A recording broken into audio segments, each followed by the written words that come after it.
Cell health clinic గురించి ఎందుకు తెలుసుకోవాలి? వాట్ ఈస్ ద స్పెషాలిటీ అంటే ఏం చెప్తారు? సెల్ హెల్త్ క్లినిక్ పేరు పెడతమే ఉద్దేశం సెల్యులార్ లెవెల్లో ఉద్దేశించాలి, అడ్రస్ చేయాలి అనే కాన్సెప్ట్తో స్టార్ట్ అయింది సెల్ హెల్త్ క్లినిక్.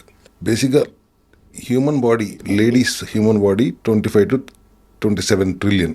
అంటే ట్రిలియన్ అంటే చాలా సింపుల్ అయిపోయింది. 25 నుంచి 27 లక్షల కోట్ల సెల్స్ అంటే, అదే మగవాళ్ళది అయితే ఇంకొక 10 లక్షల కోట్ల సెల్స్ ఎక్కువగా ఉంటాయి.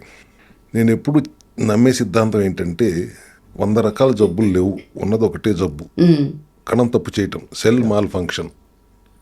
దానికి కారణాలు కూడా రెండే: అందాల్సిన పోషకాలు అందకపోవటం, అందకూడని విష పదార్థాలు మితిమీరి అందటం, డెఫిషియన్సీ అండ్ టాక్సిసిటీ. ఇది ఎప్పుడు నేను చెప్పే విధానం. సెల్ హెల్త్ క్లినిక్లో సెల్ తప్పు చేసిన సెల్ని రిపేర్ చేయాలంటే డెఫిషియన్సీని అడ్రస్ చేయాలి, టాక్సిసిటీని డీటాక్స్ చేయాలి. ఈ రెండు మెకానిజమ్స్ పాటించడం వలన సెల్ రిపేర్ జరుగుతుంది.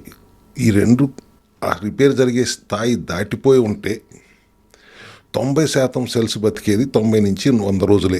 ఒక్క నిమిషం నుంచి 100 రోజులే.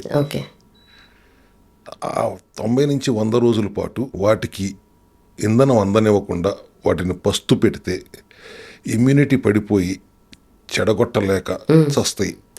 జనరల్ పబ్లిక్ అర్థమయ్యే విధానంగా చెప్తున్నాను. అదే సమయంలో ఆరోగ్యంగా మన కోసం పనిచేస్తున్న కణాలకి కావాల్సినంత ఇంధనం పుష్కలంగా అందిస్తూ ఉంటే అవి చేయాల్సిన పని సవ్యంగా చేసి చస్తాయి. సెల్ డివిజన్ అనేది నిరంతర ప్రక్రియ. ఒక సెల్ 2గా డివైడ్ అవ్వటం, 100గా డివైడ్, అల్టిమేట్గా 100గా డివైడ్ అవ్వటం, ఇది నిరంతర ప్రక్రియ. అది 100 కాకుండా 1000గా డివైడ్ అయిన పరిస్థితులు వచ్చినప్పుడే సమస్యలు వస్తాయి. దాన్ని ఒక క్యాన్సర్ లాంటి సమస్యలు రావడానికి కూడా అవే కారణం అవుతాయి. సో ఆరోగ్యంగా సెల్స్ ఉండాలి, అనారోగ్యంగా ఉన్న సెల్స్ని బాగు చేయాలి. బాగు చేయలేకపోతే పస్తు పెట్టి చంపాలి, చంపక్కలు అవే చస్తాయి అనే విధానంతో మొదలైంది సెల్ హెల్త్ క్లినిక్.